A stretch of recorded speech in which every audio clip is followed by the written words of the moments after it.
नमस्कार। जिन राज्यों में चुनाव हो रहे हैं वहाँ पर आचार संहिता लागू हो चुकी है, मॉडल चुनाव आचार संहिता।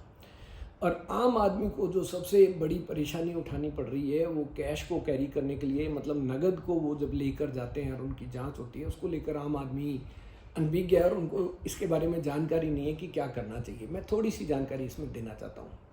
यदि आप कहीं पर ट्रैवल कर रहे हैं या अपने ही डिस्ट्रिक्ट में या अपने घर से बाहर निकल रहे हैं और आपके पास 50,000 रुपये से ज़्यादा का कैश है, नगद है, तो आपको 3 डॉक्यूमेंट अपने साथ में रखने हैं। एक, सबसे पहला आपका खुद का प्रमाण पत्र, भी आप कौन है, आपका जांच पत्र जो भी हो सकता है, पैन कार्ड, आधार कार्ड या जो भी जांच का पत्र है।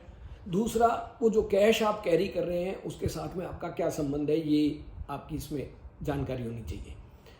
दूसरी जो डॉक्यूमेंट आपको रखनी है वो कैश आपके पास कहाँ से आया है। अगर आपने बैंक से विड्रॉ किया है, एटीएम से विड्रॉ किया है तो उसकी रसीद होनी चाहिए। बैंक से विड्रॉ किया है तो कैश चेक की फोटोकॉपी हो, या जिससे भी आप कैश लेकर आए हैं उसकी रसीद आपके पास में होनी चाहिए।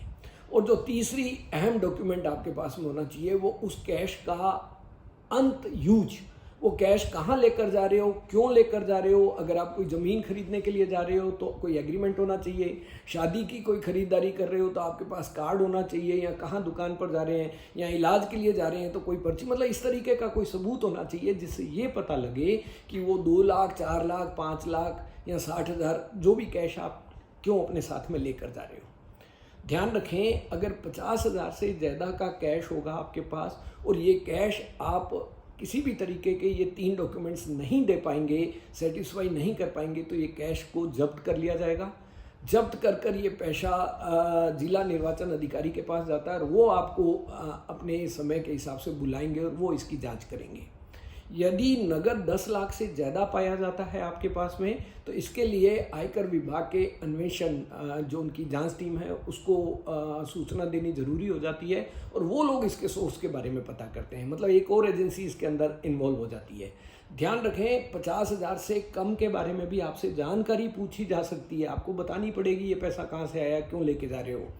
और 50,000 से ज़्यादा पर तो ये जो लिमिट है 50,000 की, ये पर हेड है। अगर आप 4 आदमी यात्रा कर रहे हैं तो चारों के पास अलग अलग 50,000 हो सकते हैं, लेकिन ये अगर आपने चारों का एक साथ करके 2 लाख रुपए एक साथ में रख दिया तो वो 3 डॉक्यूमेंट आपको चाहिए होंगे। इसलिए अगर कुछ लोग एक साथ यात्रा कर रहे हैं तो अपने अपने पैसे को अलग अलग रखें, उनके लिए अलग अलग संतोषजनक जवाब आपके पास होना चाहिए। ये model election code of conduct के अंदर दिया गया है, इसकी जानकारी रखनी चाहिए।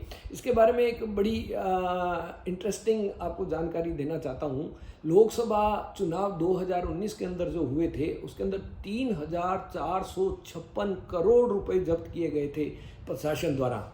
और ये जो पैसा है ये 2014 के इलेक्शन कमीशन द्वारा जो जांच किया, पता किया है, टोटल खर्चा जो भारत के इलेक्शन का हुआ था उसका 20%, 19% ये खर्चा था।